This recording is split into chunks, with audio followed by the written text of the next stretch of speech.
She was 48 years old with 4 grown children, 3 girls and a boy, and 3 grandbabies that she adored. Sunday, May 10th of 2020, Mother's Day, was poised to be a memorable one for Echo Michelle Lloyd.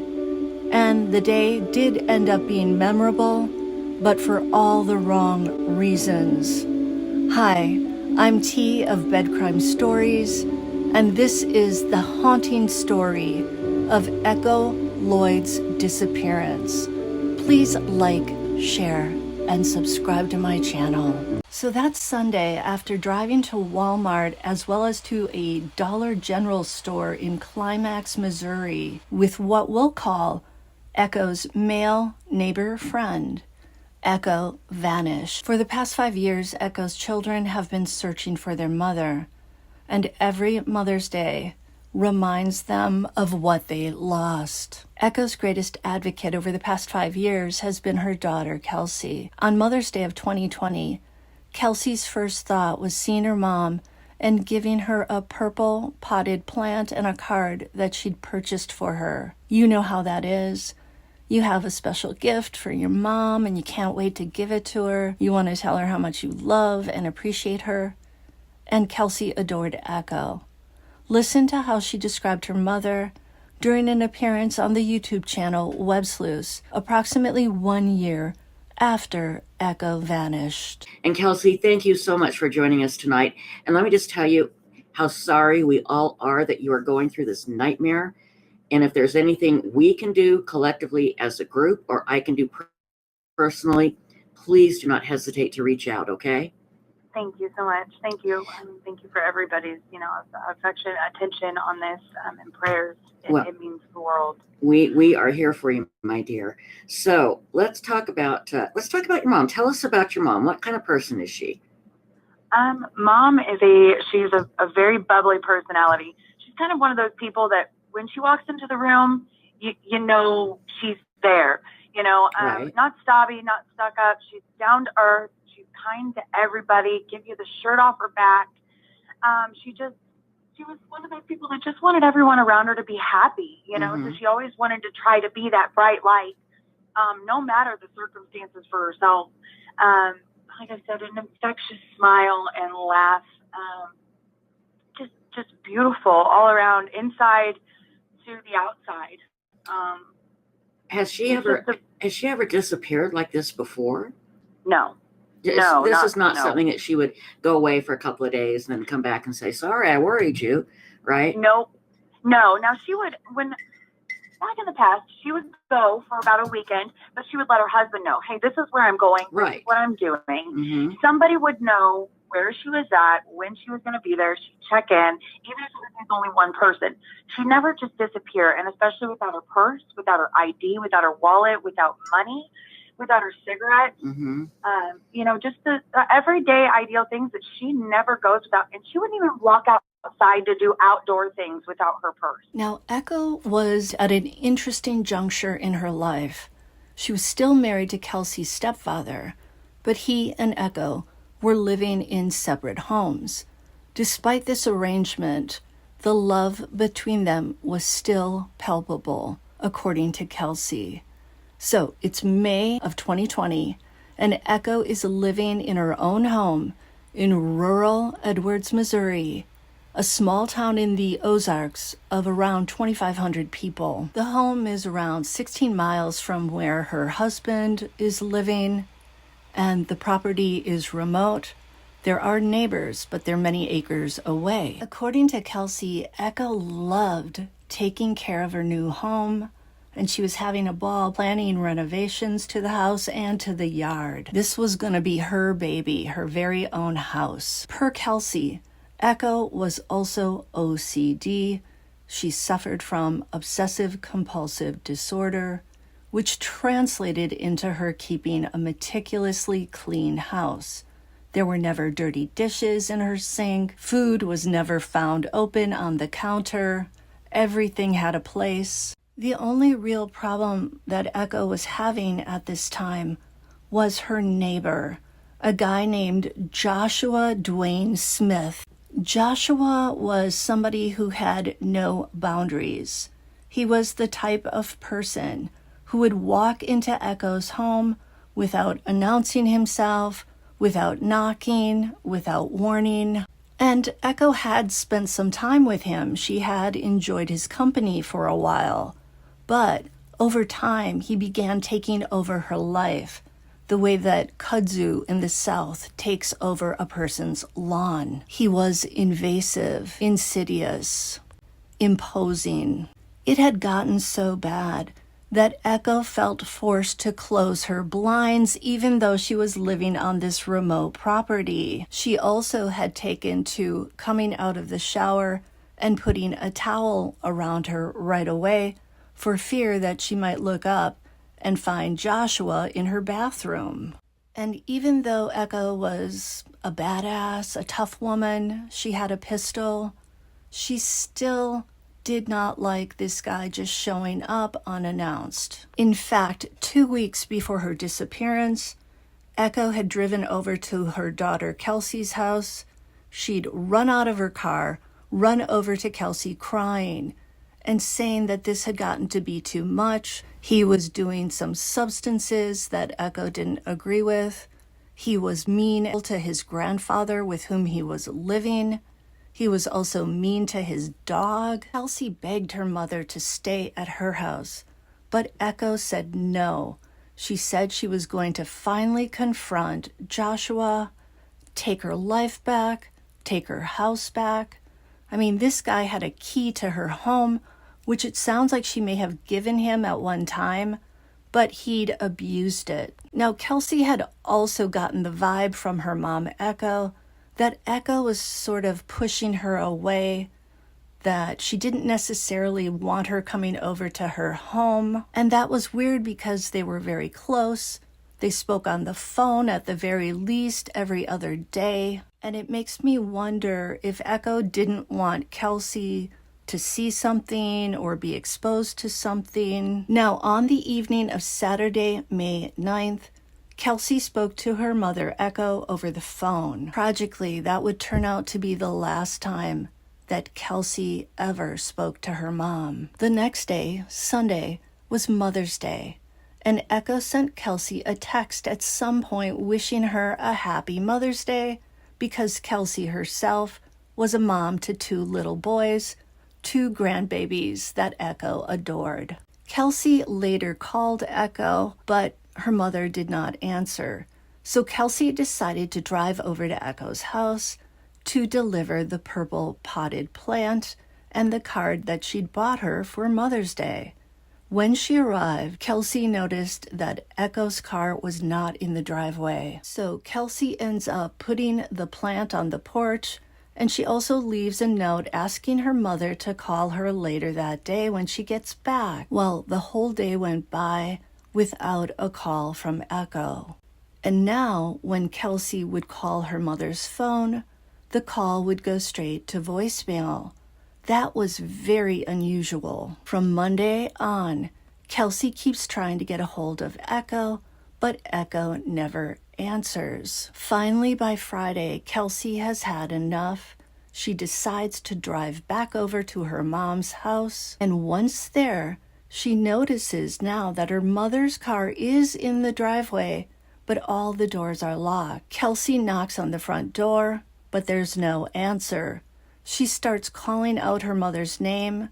She tries to peek inside the house. She goes all around it, looking for her mom, calling her mom's name. But before breaking in, Kelsey decides to ask the male neighbor, Joshua, if he still has a key to her mother's house. Joshua tells her no, that her mother had taken it back, and that she told him she wanted to be left alone for a while. Well, by this point, everything is seeming very suspicious, so Kelsey decides she needs to get inside the house. Maybe her mother is on the floor, maybe she needs help.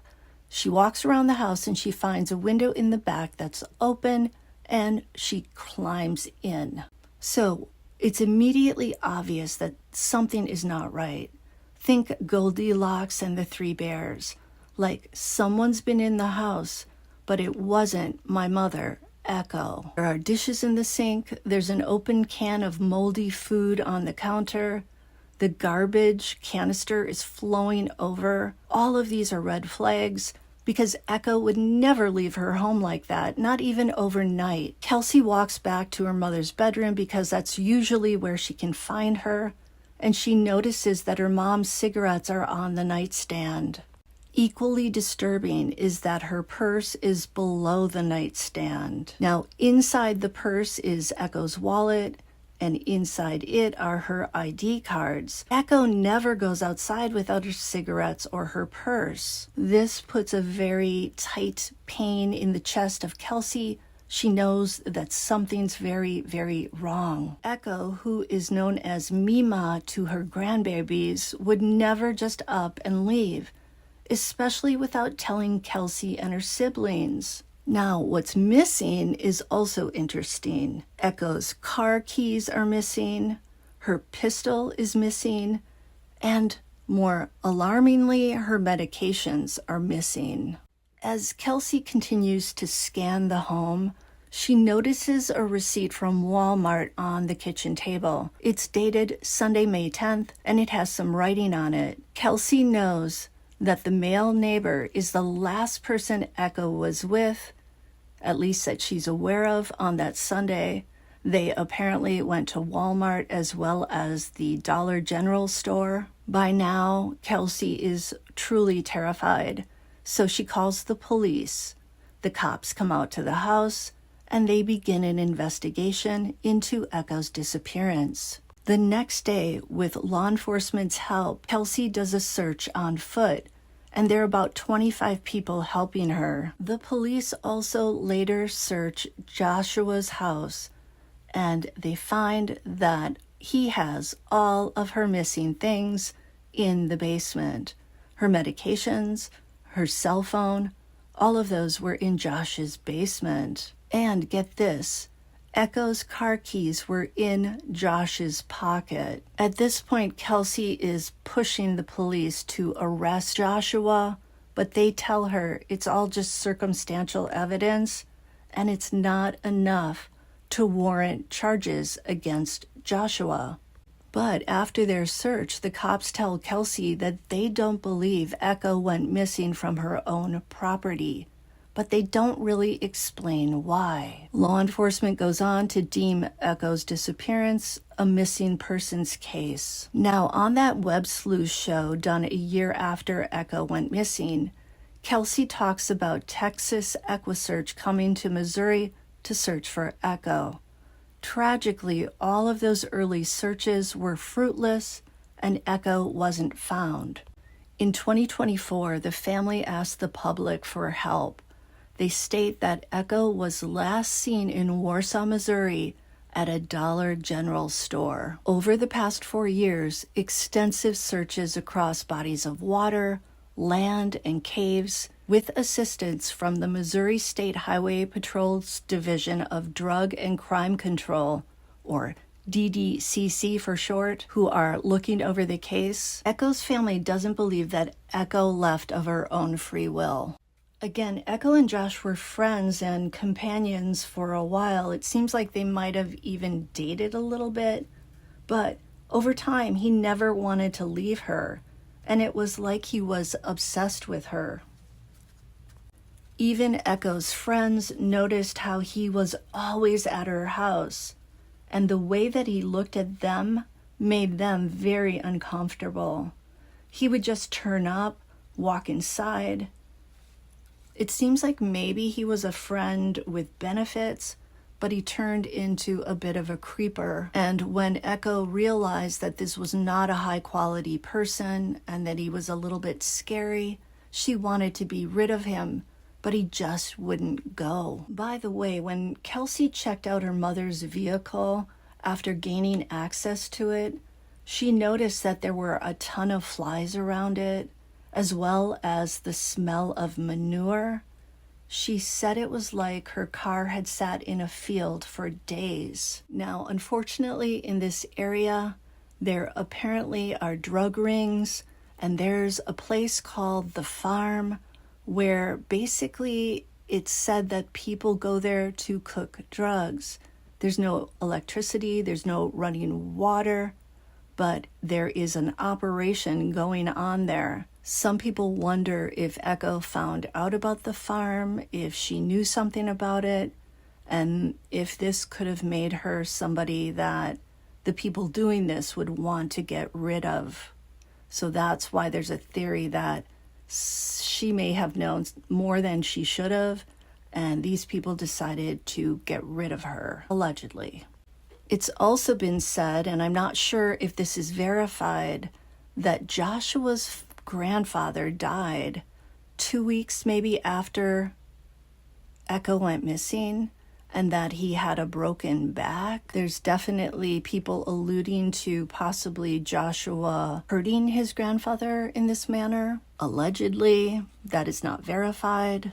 Now, adding to the situation of fear is that Joshua had been convicted in the past of using drug paraphernalia. He had multiple counts of driving impaired and excessive blood alcohol. So now let's talk about some of the theories that have been put out there to explain Ekko's disappearance. The first one is that some people blame Kelsey, Ekko's daughter, for her mother's disappearance. They believe or think it's possible that Ekko was harmed because Kelsey failed to pay a drug debt. And Kelsey admits that she did have a problem in 2018. But 2 years later, in 2020, when Ekko vanished, Kelsey had already been through rehab and she was clean for those 2 years. And Kelsey is adamant that she did not have any such debts. The second theory is one that I mentioned before, and that is maybe Ekko learned something about something that people didn't want her to know, and that they felt they needed to get rid of her. The third theory is that Ekko's intrusive creeper neighbor Josh may have wanted more from her than she was willing to give him. And when she didn't agree, and maybe when she told him to stop coming over and to give her back her key, he maybe got enraged and he maybe did something to her. I believe this third theory is the most likely. We already know that Ekko was having trouble with this guy. He wasn't respecting her right to privacy. He was showing up unannounced. He was turning up inside her house. She sort of felt like he was taking over her house and her car and her life. And the fact that he had her medications and her cell phone in his basement, as well as her car keys in his pocket, of course that looks very suspicious. In addition, Josh never participated in the searches for Ekko. If he cared so much about Ekko, why wasn't he trying to help find her? It's also weird that he told Kelsey that her mother told him that she wanted to be alone, she wanted to be left alone.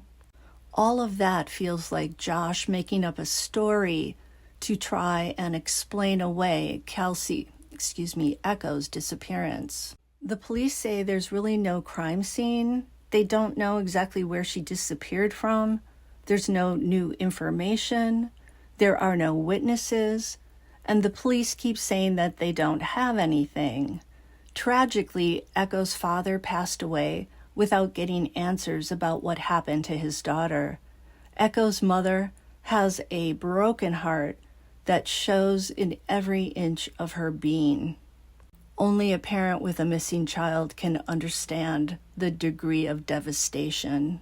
I have to say, this story reminds me of the TV show called The Ozarks, I believe, a rural, isolated location where bad people get involved in bad activities, all designed to make money and to use certain substances. It's like what happens in the holler stays in the holler. The area was detected through special drone searches. Ekko's daughter Kelsey continues to advocate for her mother. Anyone with information about the disappearance of Echo Lloyd is asked to contact the Benton County Sheriff's Office at 660-438-5252. You can also submit tips to Texas EquiSearch. The Missouri State Highway Patrol also has a number, 573-526-6178. Now, at the time that Ekko went missing, she had brown hair. Of course, she has brown eyes. She stands 5 feet 4 inches tall and weighs between 100 and 110 pounds. She has a tattoo on her forearm with the phrase, "Let it be," and that is surrounded by birds. On her wrist are the names of her 4 children, Kelsey, Case, Kaylin, and Kylie. Please, if you have any information about Echo Lloyd, please contact the authorities. Her children deserve answers, and Ekko deserves justice. I will see you next time on Bed Crime Stories. Please smash that like button, and please consider a membership. See you guys.